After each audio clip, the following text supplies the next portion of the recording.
Hi friends, welcome to Koppaka Durgarao channel. ఈరోజైతే మీకు ఒక ముఖ్యమైన విషయాన్ని చెప్పబోతున్నా.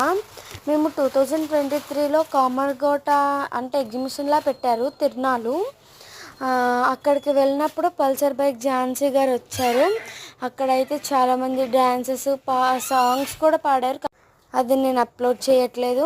మేమైతే చాలా ఎంజాయ్ చేసాం ఫ్రెండ్స్. అసలు ఈ వీడియో అప్లోడ్ చేయడానికి టైం పట్టింది, కాకపోతే ఈ వీడియో చూసి మీరు ఎంజాయ్ చేస్తారనుకుంటున్నాను. ఈ వీడియో అయితే నాకు చాలా ఇష్టం అన్నమాట. నేను వెళ్ళాను, ఆవిడైతే చాలా బాగా రిసీవ్ చేసుకున్నారు. Okay friends, thank you, bye guy.